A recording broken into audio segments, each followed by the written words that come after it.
नमस्कार दोस्तों, स्वागत है आपका अपने YouTube चैनल तेवतिया एजुकेशन में, जिसमें मैं लेकर आया हूँ वर्णमाला का पार्ट सेकंड। फर्स्ट पार्ट में मैंने आपको स्वर से संबंधित सभी जो महत्वपूर्ण क्वेश्चन बनने वाले थे वो सब करा दिए हैं। स्वर मैंने पूरे करा दिए हैं, जिसमें व्रतमुखी, अव्रतमुखी, जीव के आधार पर और स्वरों का वर्गीकरण मात्रा के आधार पर, फोटो की स्थिति के आधार पर और भाषा की सबसे छोटी इकाई वर्ण होती है। ये सब मैंने करा दिए थे वर्णमाला के फर्स्ट पार्ट में। आज जो मैं कराऊंगा वो कराऊंगा आपको मानक हिंदी वर्णमाला, मानक हिंदी वर्णमाला, जिसमें आपके व्यंजन आते हैं। व्यंजन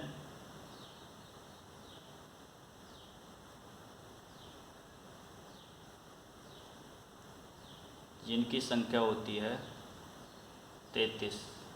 व्यंजनों की कुल संख्या जो होती है वो 33 होती है, जिसमें आपके ऊष्म व्यंजन अलग होते हैं, अंतस्थ व्यंजन होते हैं और संयुक्त व्यंजन होते हैं। कै से लेकर मैं तक जो व्यंजन होते हैं वो आपके स्पर्श व्यंजन कहलाते हैं। कै से लेकर मैं तक जो व्यंजन होते हैं वो आपके ऊष्म स्पर्श व्यंजन कहलाते हैं। तो ये 33 व्यंजन होते हैं, जिसमें आपका कै वर्ग,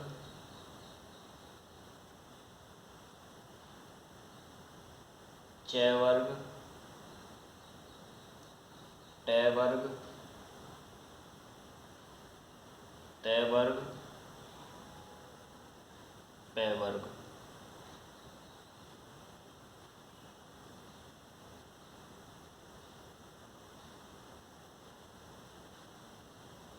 इसके बाद होते हैं आपके अंतस्थ व्यंजन।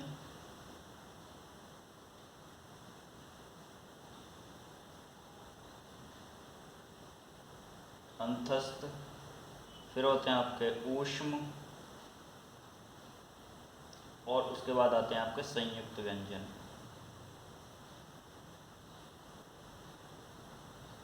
संयुक्त व्यंजन, इस प्रकार व्यंजनों को रखा गया है। कै वर्ग में आते हैं आपके कै, खे, गे, घे और अणे। चै वर्ग में आते हैं आपके चै, छे, जे, झे और आती है आपकी अणे खाली। टै वर्ग में आते हैं आपके टै, ठै, डै, टै, ठै, डै, एक डै ये होती है नुक्ता वाली, ढै ढक्कन, और एक डै होती है आपकी ये नुक्ता वाली, और आती है आपकी अणे खाली। ये अरबी फारसी के हैं। ये जो दो वर्ण दिख रहे हैं ना आपको, ये अरबी फारसी के हैं, ये हिंदी के हैं आपके। तै वर्ग, तै वर्ग में आता है आपका तै, थै, दै, धै और नै। ये आते हैं आपके तै वर्ग में।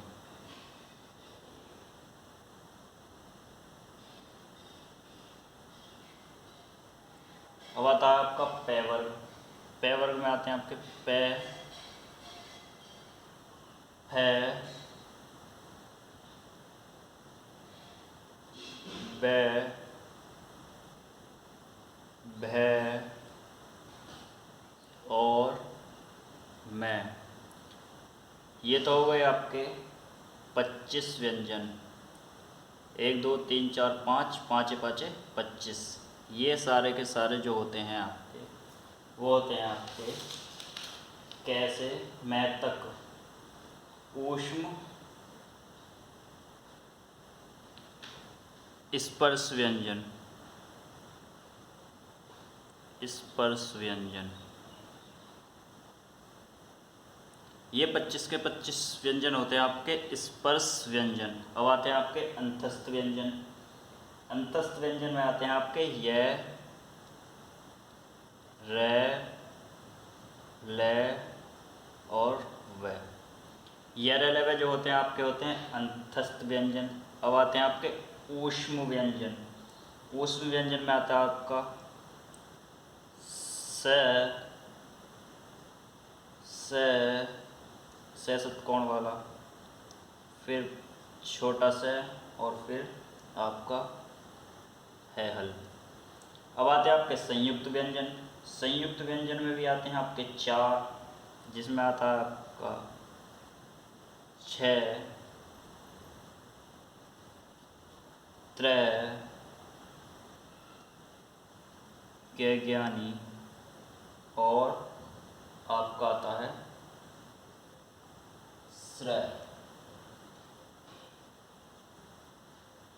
ये होते हैं आपके 4 संयुक्त व्यंजन। ये संयुक्त व्यंजन कैसे होते हैं? ये जो 6 बनता है आपका कै प्लस से षटकोण से बनता है। त्रै जो बनता है वो बनता है आपका तै प्लस रै। ज्ञानी जो बनता है वो बनता है आपका जय प्लस अणे से मिलकर बनता है। ये 2 वर्ण को मिलकर वर्ण बनते हैं, इसलिए इन्हें संयुक्त व्यंजन कहा जाता है। श्रय बनता है आपका आधा स होता है और प्लस रै।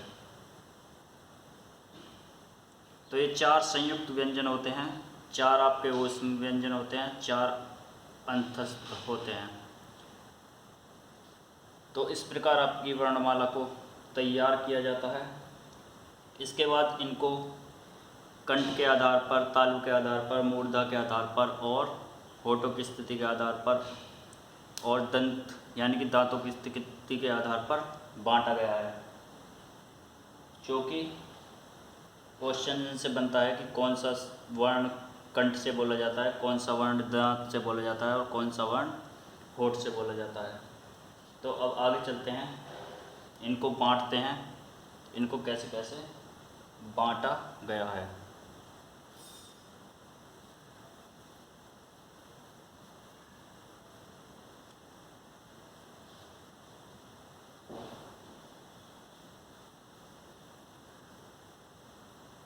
सबसे पहला आता है आपका कंठ। कंठ है फर्स्ट नंबर पर आता है आपका कंठ है या कंठ। फिर आता है आपका तालव्य या इसको बोलते हैं तालु।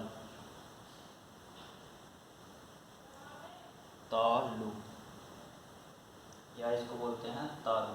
फिर आता है आपका मूर्धन्य।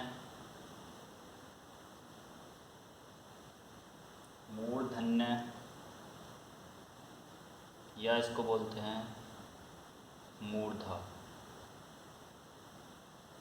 2 नाम है इनके, किसी से भी पूछ सकता है, तालु या तालव्य, कंठ या कंठव्य, मूर्धन्य या मूर्धा। फिर आता है आपका दंतव्य।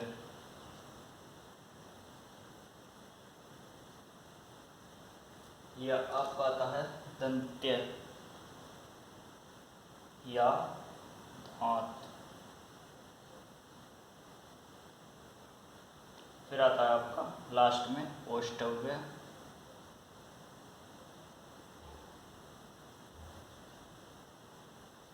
ओष्ठ या ओठ,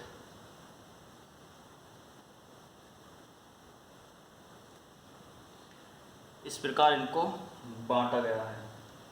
तालु, तालु का मतलब होता है मुंह के भीतर की ऊपरी छत का पिछला भाग, मुंह के भीतर की ऊपरी छत का पिछला भाग। मूर्धा का मतलब होता है मुंह के भीतर की ऊपरी छत का अगला भाग। दंत का मतलब होता है जब आपकी जीभ बोलते टाइम दांतों को स्पर्श करती है। होठ का मतलब होता है जो बोलते टाइम बिना होठों के उन वर्णों को बोला ही नहीं जा सकता। तो इस प्रकार इस वर्णमाला को बांटा गया है। कंठ में आते हैं आपके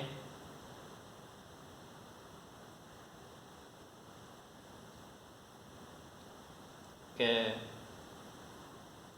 ख, ग, घ और आपकी अण।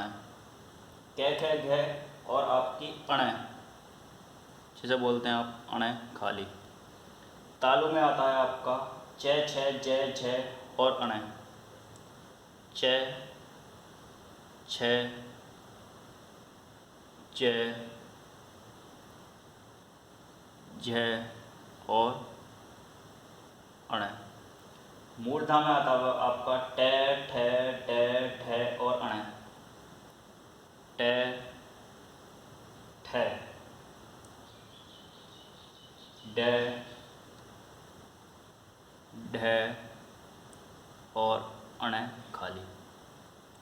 दंतव्य में आता है आपका त, थ, द, ध, न। त, थ, द, ध और न। ओष्ठव्य में ओष्ठव्य या ओट में आता है आपका प, फ, ब, भ, म। प, फ, ब, भ और म। इस प्रकार आपकी वर्णमाला तैयार हुई है। कंठ से बोला जाता है क, ख, ग, घ, अण। तालु से बोला जाता है च, छ, ज, झ, अण। मूर्धा से बोला जाता है ट, ठ, ड, ढ, अण। दंत दांत से बोला जाता है त, थ, द, ध, न। ओष्ठव्य ओठ से बोला जाता है प, फ, भ, ब, भ, म। और ये 25 व्यंजन जो है ना, यही होते हैं आपके स्पर्श व्यंजन। अब इनको बांटा गया है सघोष, अघोष और अल्पप्राण और महाप्राण में। तो इनको हम बांटते हैं। मैं आपको बताता हूँ। पहला, तीसरा और पांचवा, ये वर्ण होते हैं आपके अल्पप्राण। पहला, तीसरा, पांचवा अल्पप्राण। दूसरा, चौथा महाप्राण। पहला, दूसरा अघोष, तीसरा, चौथा, पांचवा सघोष। मैं इधर लिखता हूँ, ये होते हैं आपके अघोष।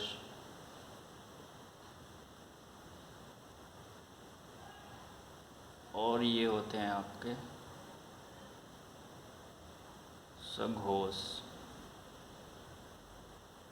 पहला, दूसरा अघोष और तीसरा, चौथा और पांचवा। तीसरा, चौथा और पांचवा होता है आपका सघोष। इसी तरह होते हैं अल्पप्राण।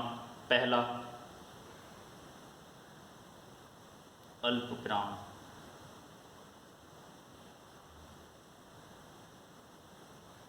तीसरा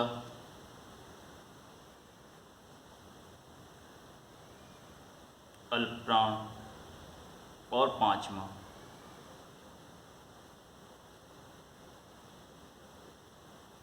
पहला, तीसरा और पांचवा अल्पप्राण ऊपर तक ही पूरा, ये अल्पप्राण है, ये पूरा ऊपर तक अल्पप्राण है, ये पूरा ऊपर तक अल्पप्राण है। क, च, ट, त, प ये अल्पप्राण है।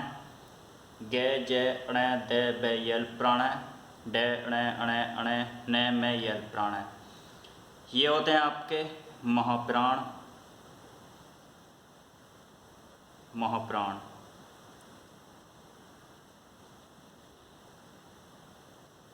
महाप्राण। दूसरा और चौथा, दूसरा और चौथा जो होता है वो होता है आपका महाप्राण। पहला, तीसरा, पांचवा, प्रत्येक वर्ग का पहला, तीसरा और पांचवा जो वर्ण होता है वो होता है आपका अल्पप्राण। प्रत्येक वर्ग का दूसरा और चौथा होता है महाप्राण। प्रत्येक वर्ग का पहला और दूसरा जो होता है वो अघोष होता है। तीसरा, चौथा और पांचवा वर्ग जो होता है वो होता है आपका सघोष। तो इस तरह से वर्णमाला को बांटा गया है। समझ में बिल्कुल आएगा। वर्णमाला याद करनी है ऐसे ही। ऐसे भी आप एक वो बना सकते हो, जैसे आपको ये पहले जो याद नहीं रह पाते ना, कह तो सबको याद रहता, चट और तप। चट तप याद करना, चट तप, तो ये क्रम से याद हो जाएगा। चट तप, पहले च आएगा, फिर ट आएगा, फिर त आएगा, फिर प आएगा, तो चट तप याद हो जाएगा। च छ ज ज अण, ट ठ ड ढ अण, त थ द थ न, प फ ब फ म। इस प्रकार आपकी वर्णमाला तैयार की गई है।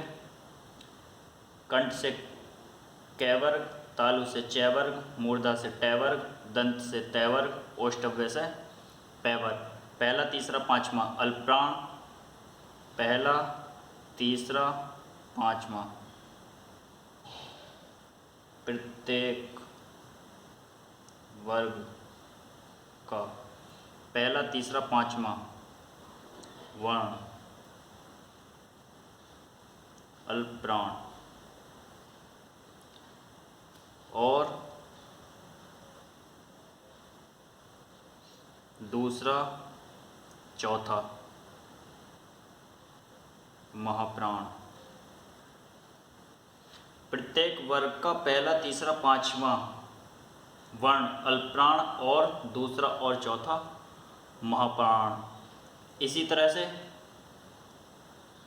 होता है आपका प्रत्येक वर्ग का पहला कॉमा दूसरा वर्ण अघोष और तीसरा, चौथा और पांचवा सघोष।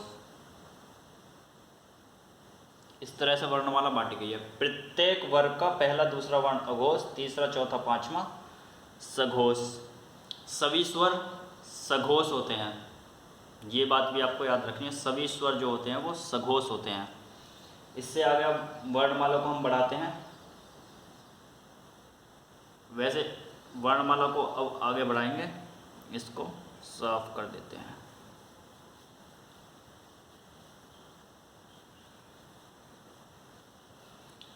मैं जैसा पढ़ा रहा हूँ बिल्कुल वैसा ही पढ़ना है, कोई भी क्वेश्चन आपका नहीं छूटेगा। बहुत ही बढ़िया वर्णमाला मैं आपको पढ़ाऊँगा, जिससे आपका परीक्षा में कोई क्वेश्चन नहीं छूटेगा। इसके बाद आते हैं आपके अंतस्थ व्यंजन। अंतस्थ व्यंजन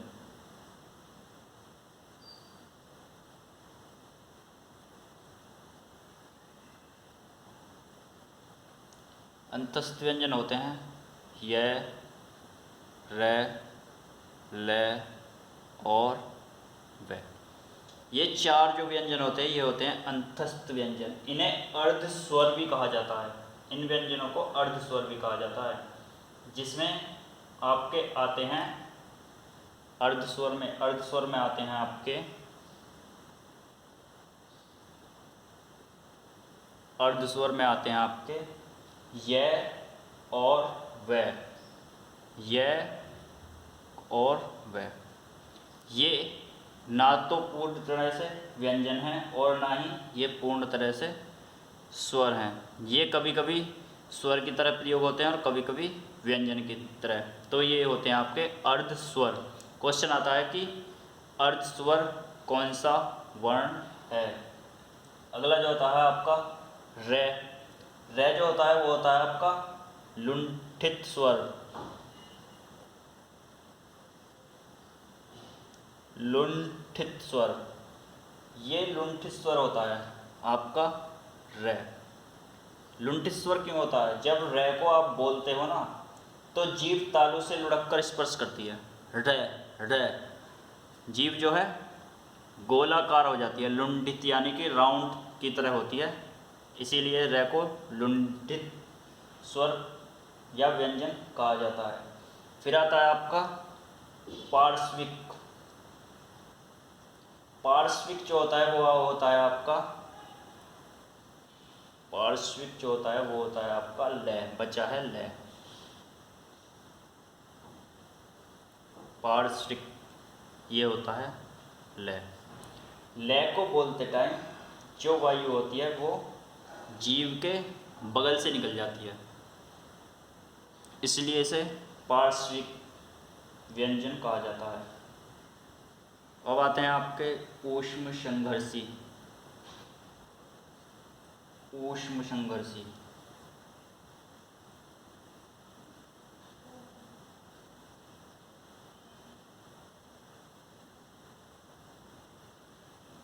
ऊष्म संघर्षी जो होते हैं वो व्यंजन होते हैं जिनको मुख से बोलने पर वायु विशेष स्थान का घर्षण करके निकलती है और गर्मी पैदा करती है।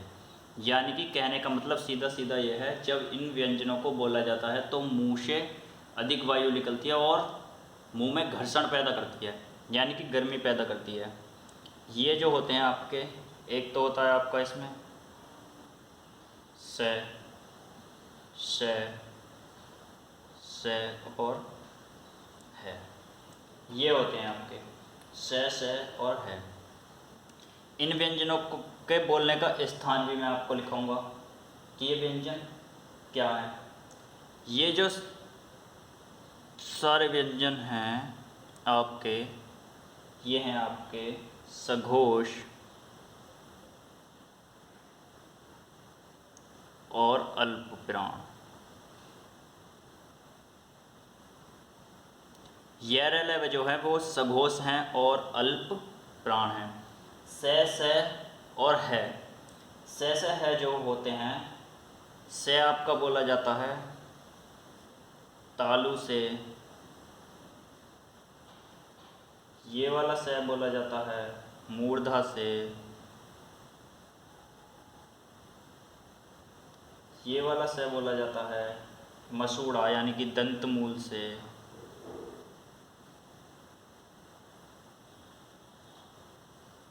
और है जो बोला जाता है वो बोला जाता है आपका कंठ से।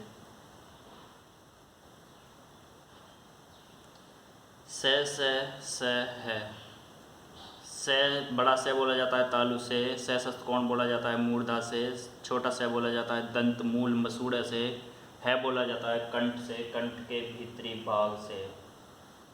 अब इनको क्या माना जाता है? ये अल्पप्राण हैं, महाप्राण हैं, सघोष हैं, अघोष हैं, क्या हैं ये?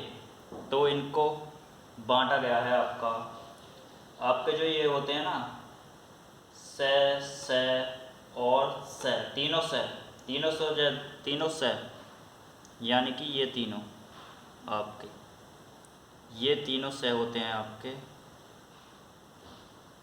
अघोष और महाप्राण। इसमें है को नहीं लिया जाता है इनके साथ में, क्योंकि है जो होता है वो सघोष होता है। बस यही अंतर है कि है इसमें सघोष होता है, बाकी ये महाप्राण होता है। अंतर बस इतना है, से जो होता है वो आपका सघोष होता है और ये तीनों से जो होते हैं ये आपके अघोष होते हैं। यरलेव आपके सघोष होते हैं और अल्पप्राण होते हैं। अब यरलेव को बोलने की स्थिति के आधार पर कैसे बांटा गया कि यह तालु से बोला जाता है, मूर्धा से बोला जाता है, किस चीज़ से बोला जाता है यह, तो मैं वो भी करा देता हूँ आपको। यह जो बोला जाता है वो तालु से बोला जाता है, इधर लिखता हूँ मैं, यह बोला जाता है आपका तालु से। यह के बाद आता है आपका रे बोला जाता है आपका दंतमूल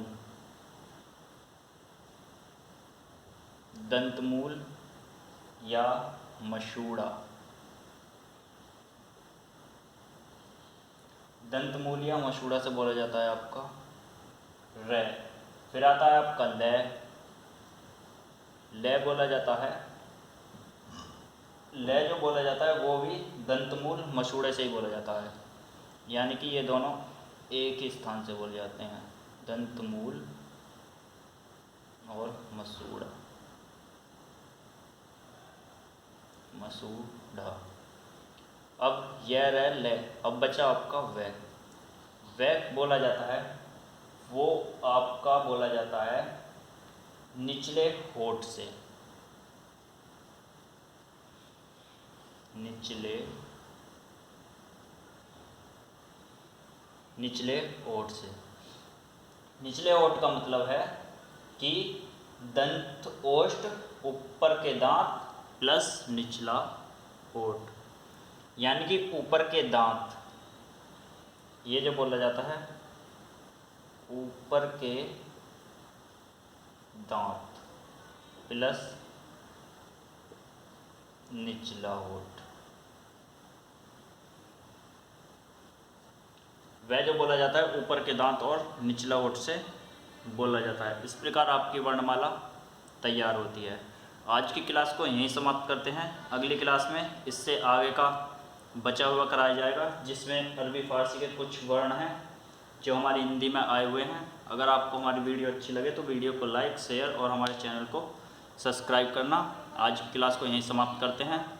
मिलेंगे अगली क्लास में, तब तक के लिए खुश रहिए और हमारे YouTube चैनल तेवतिया एजुकेशन पर पढ़ते रहिए।